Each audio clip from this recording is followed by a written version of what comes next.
Origin and this is why 80% of Americans live east of this line by channel Real Life Lore. Yeah, it's been a while since I did a Real Life Lore video, but I don't know, didn't I watch some similar title like this from this channel? I don't know, this is just a month old. It has 6 million views, so it's kind of famous one. But isn't this obvious? When USA start to acquire more and more places in the western side of USA, right? They encourage people to migrate there, right? There's TV shows like, Deadwood and things like that basically shows that. If you go there and claim your land, that's your land or something like that. So, and also it's more and more desert when you start to go west of there. Nevada, California, places like that. So, most American lives at the East American side. That's what USA was for a long time. So, I guess that's the reason why they live there. I don't know. I guess he's talking about in today when populations are rising and they acquired those places centuries ago. Why are still people living more on the eastern side than the west side? Maybe that's what he's talking about. I don't know. But yeah, I'm pretty sure it's just desert. But yeah, let's watch it. Remember, if you like Rickson, do for like subscribe. So I know we should videos to react to more. Check out the Rickson. There's a link in the description. And yeah, let's watch it.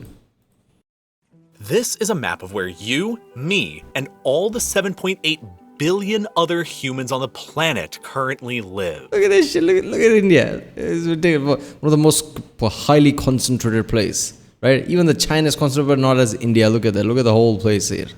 Damn. This is fucking ridiculous. I mean, that's the same case if you, look at those photos at night, satellite photos, right? Which shows which places are lit. India literally stands out because every other place is kind of sparsely spaced out, while India is really densely packed. So India doesn't have one of the biggest population that is, but it also is becoming industrialized that every place is kind of lit up in a way. It shows two totally different and separate realities experienced on our planet. The inhabited, populated world made up of cities and settlements of people where nearly all of us watching this video live in, and where nearly everyone you've ever met or heard of exists in. And then there's the rural, underpopulated frontiers that are still largely devoid and empty of any.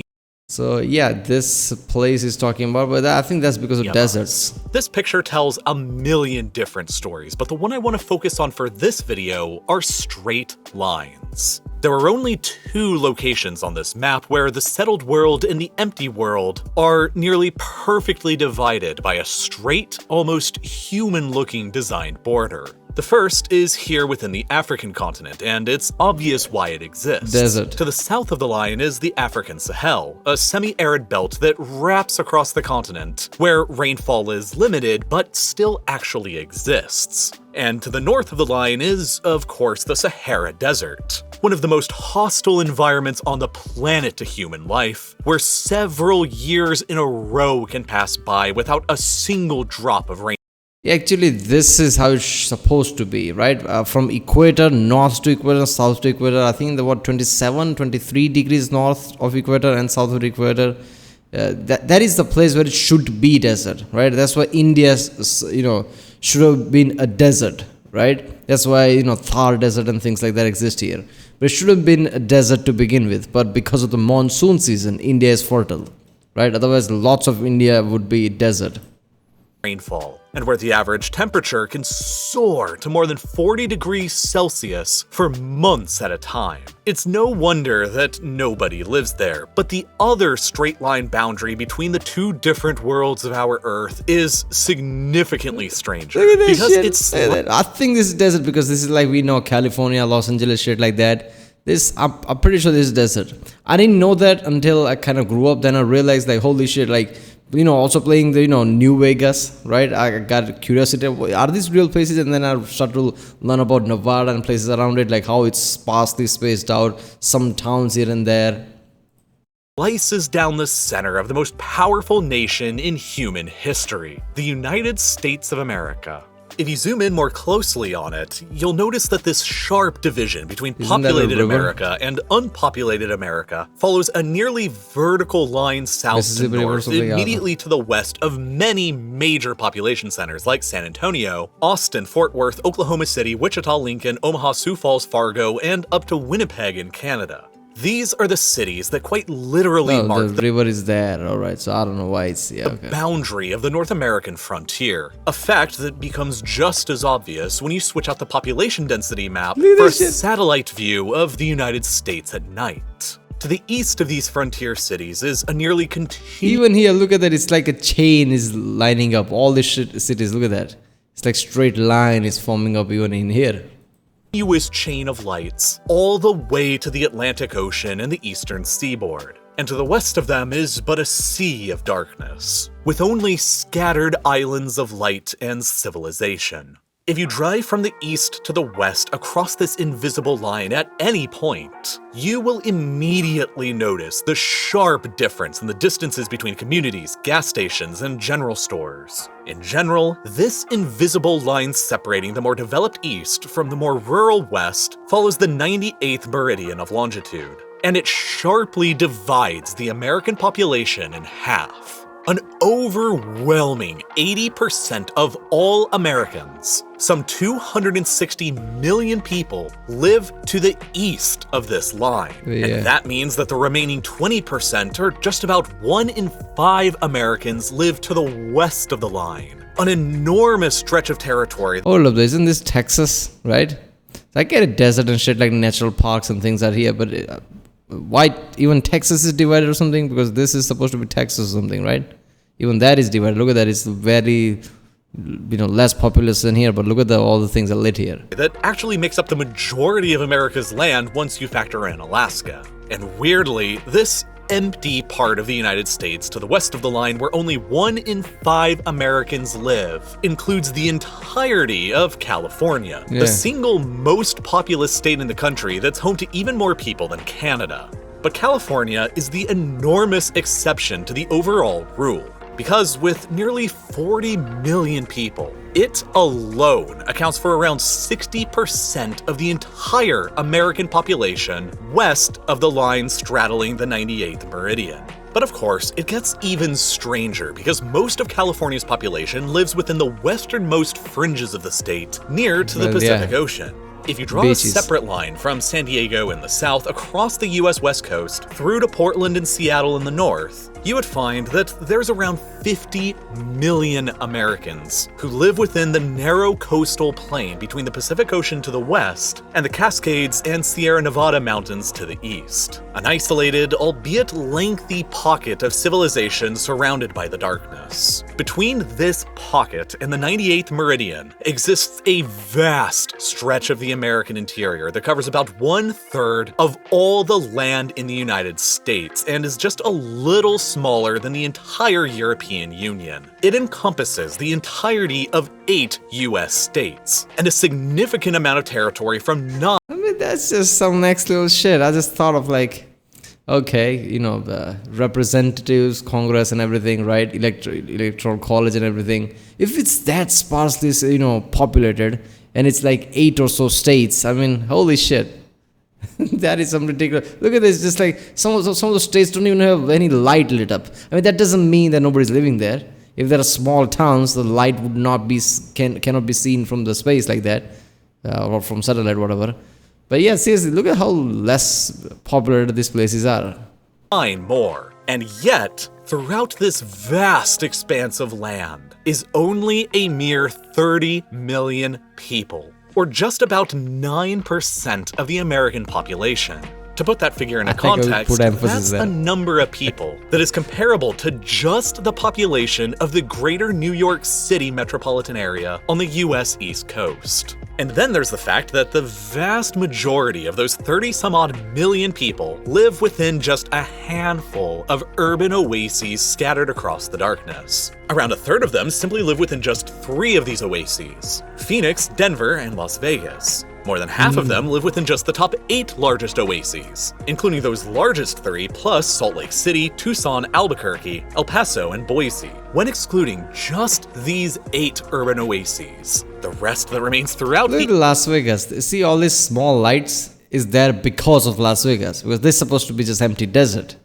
But certain gangsters and people just decide, like, fuck it, I'm just gonna create my own city, and there we go. Area is home to less than 15 million people, around the same number of people who live within just LA and Orange counties in Southern California. The vast majority of this huge landscape is almost utterly devoid of any human life and civilization. Yeah, it's natural and parks it and shit. represents one of Look at the that. emptiest landscapes anywhere on the surface of the 21st century Earth. As a result, the line that divides America's heavy population in the east from its nearly empty population in the west can and has been seen in thousands of different maps depicting all kinds of different, seemingly unrelated realities within the United States. And you've almost certainly seen one before and probably never even really thought about why it exists. Here it is clearly seen in the average distance from a McDonald's within the United States. Here it is again seen I mean, this is like fucked up, like 50 million, right?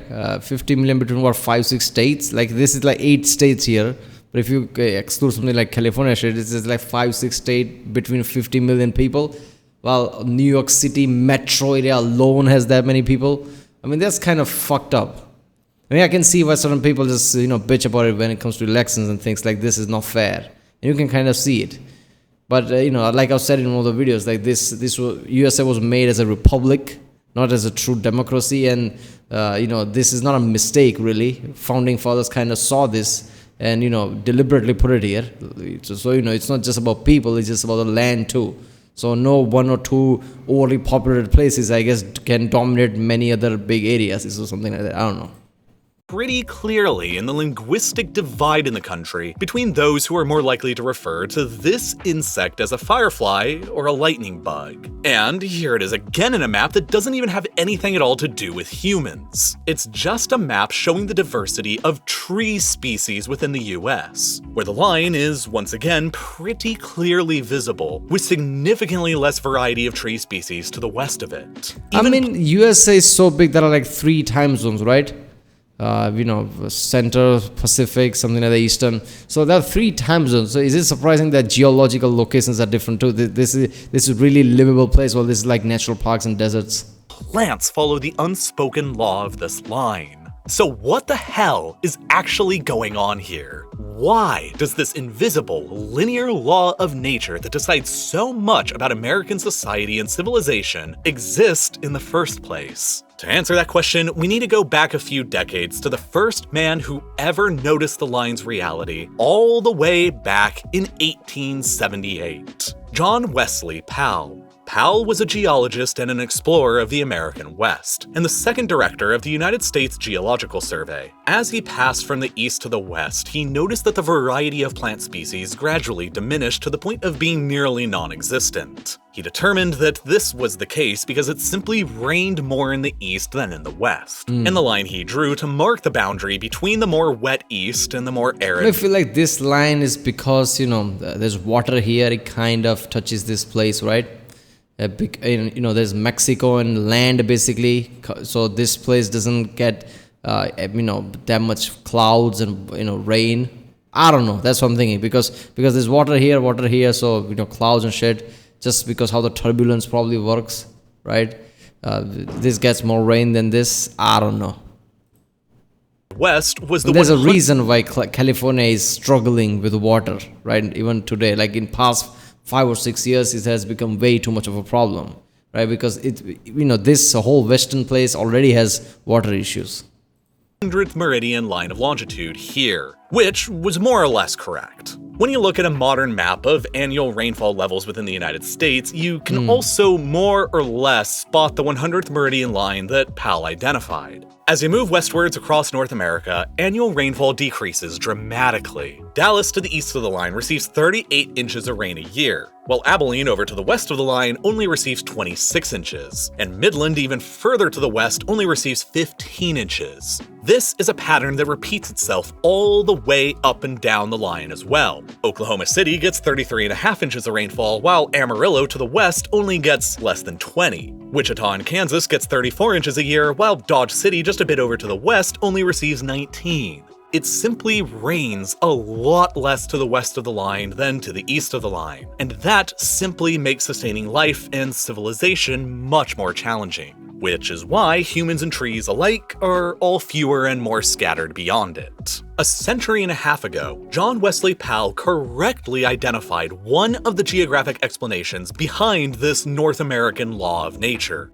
the Great Rocky Mountains. They are the third longest mountain chain in the entire world after all, spanning for more than 3,000 miles across the continent, from the northern reaches of British Columbia up in Canada, all the way down to New Mexico in the south, and with peaks soaring up into the sky as high as 13 and 14,000 feet.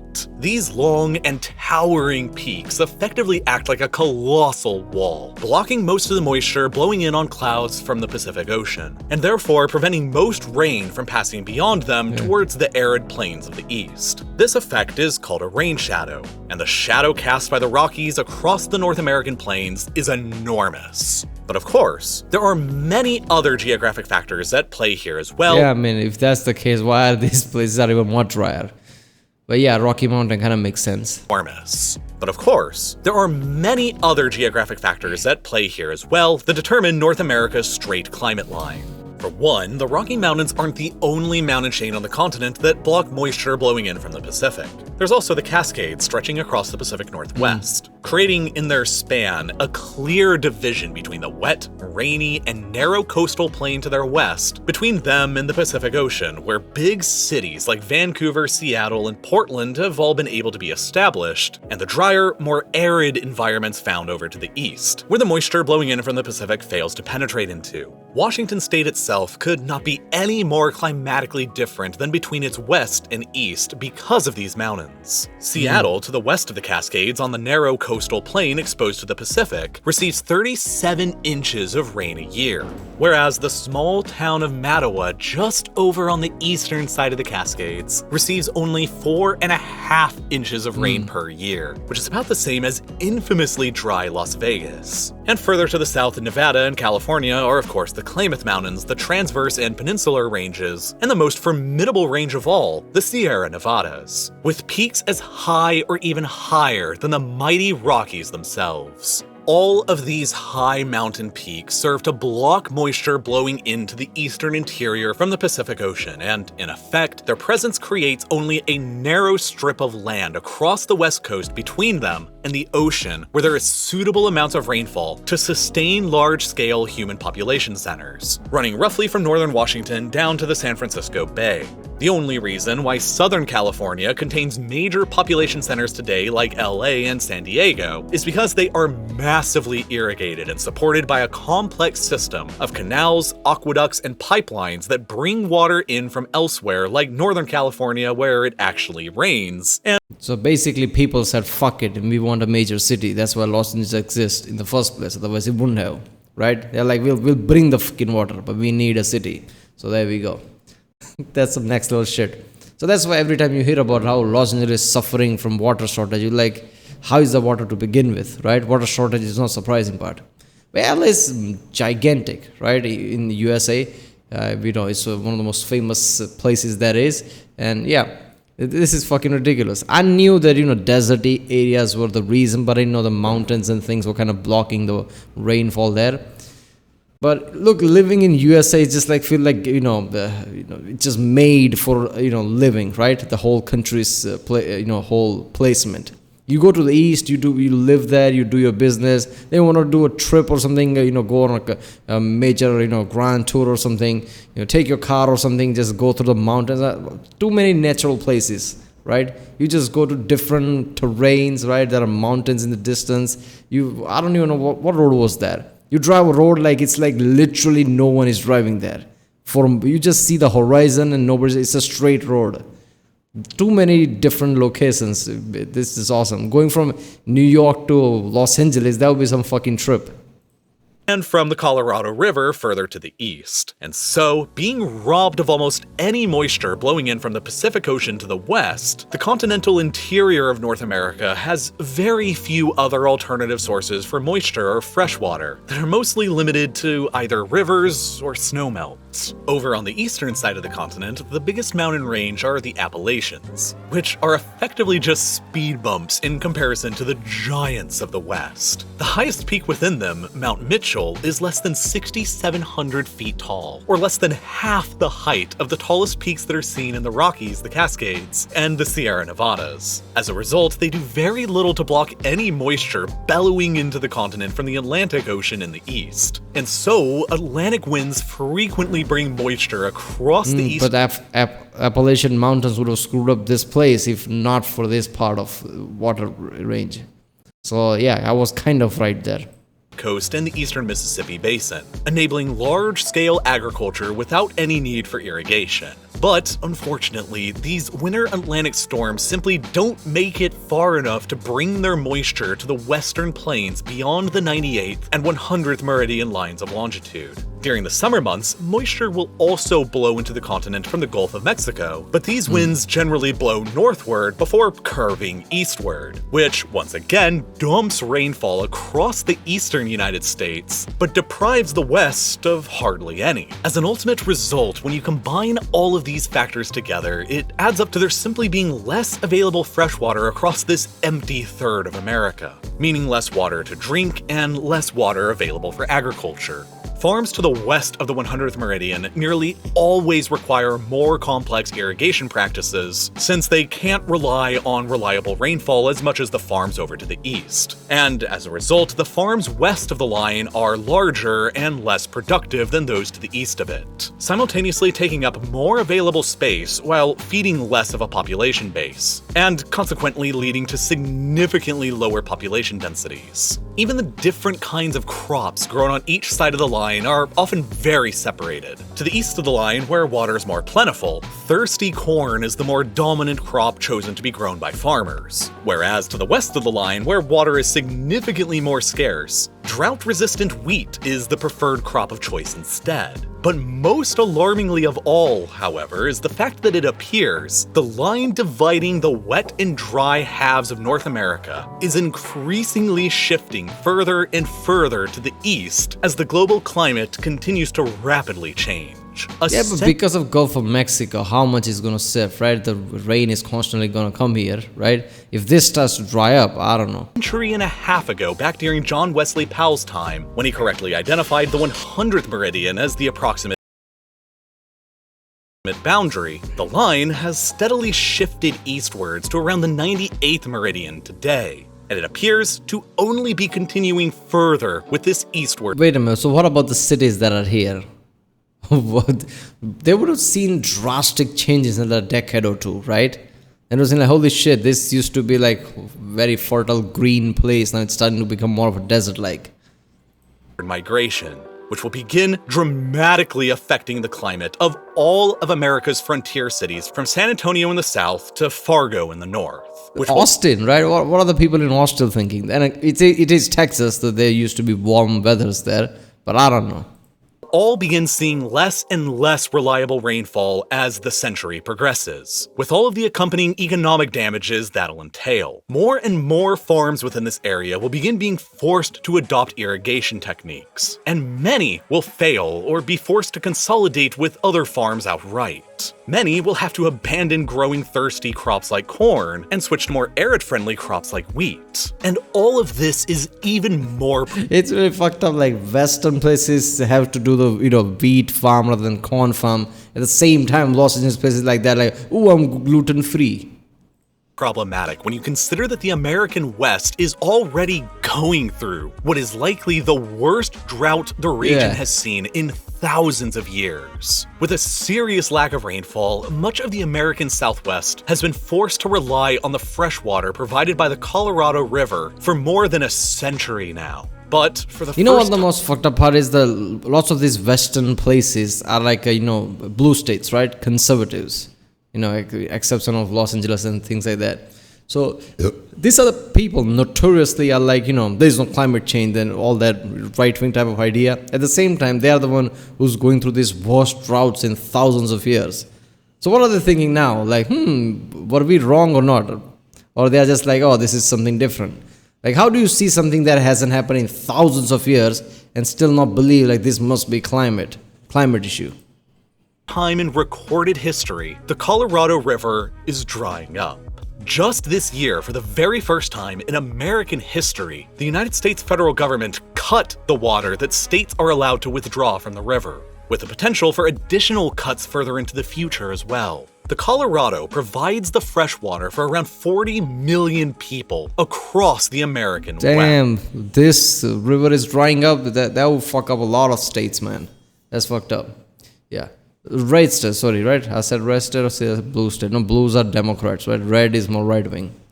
And it is already so thoroughly irrigated and pulled from that the river no longer even reaches its natural delta in the Gulf of California. All of its water is basically used up or diverted elsewhere before it can even reach it. Throughout the empty part of America, water scarcity will be the defining characteristic across the 21st century, and it of course has the potential to continue getting even worse.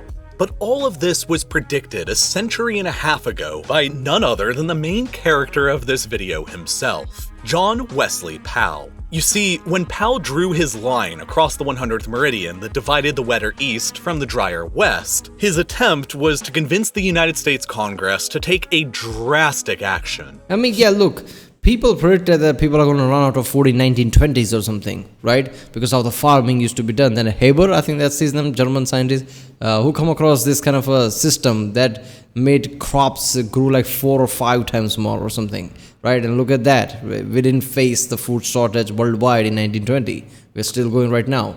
So same things with the water. USA is the richest country in the world. USA spends ridiculous amount of money in army and, any defense, right? So, I mean, how many wars have you fought in the past 50 years? I mean, major scale wars. So, cut down on some of that, right? You already are spending 10 times more than the second country. You don't need to spend that much. Take that money and come up with some kind of a system that you pull water from the seas or something, distill it, right? Make it more, usable water and, there's many things we can do.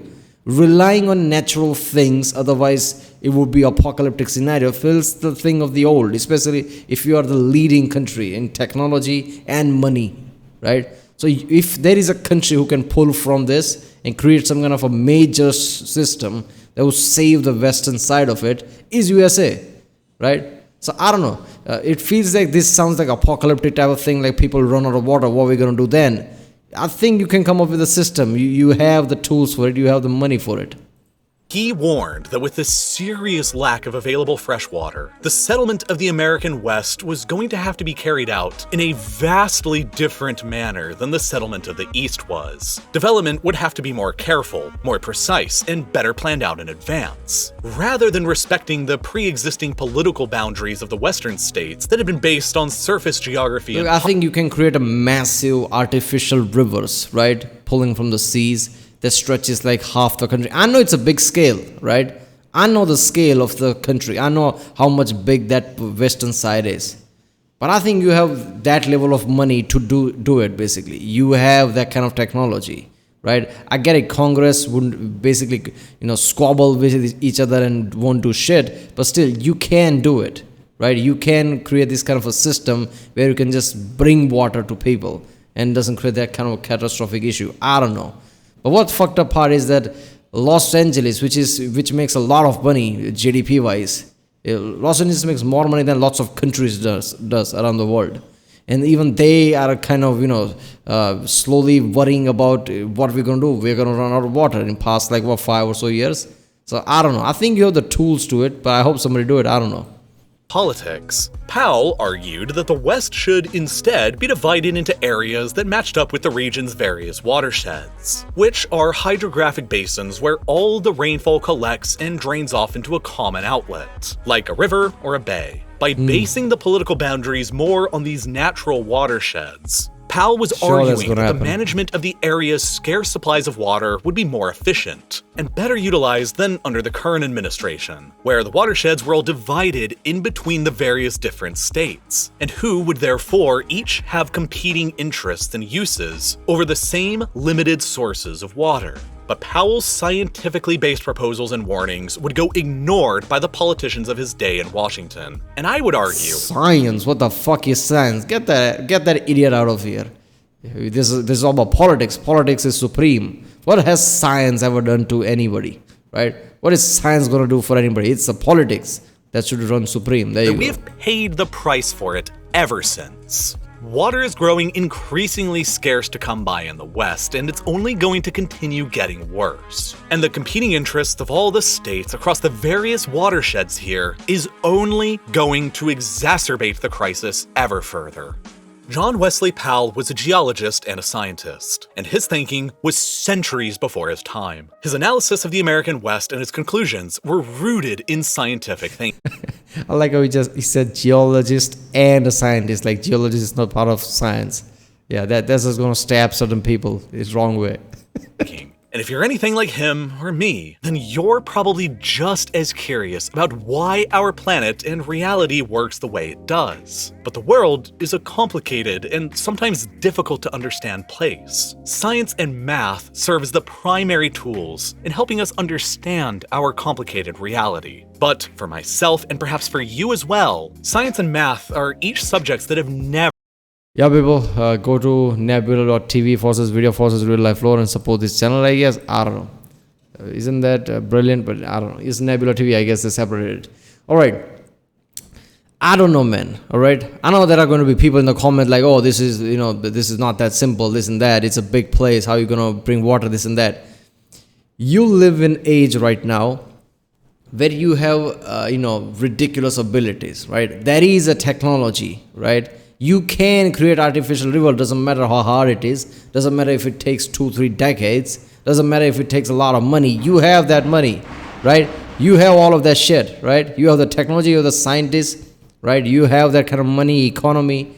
Only reason that won't happen is because of bullshit politics, like the same way that guy basically went to the Congress saying that this is how it should be divided up, and they just basically kicked him out. It's like one of the scientists said once, like,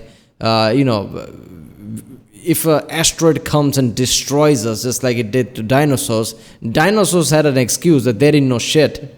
We are smart. Imagine if some future alien or future species that rises up hears about them, we'll be branded as idiots. We have the technology and we didn't do anything about it.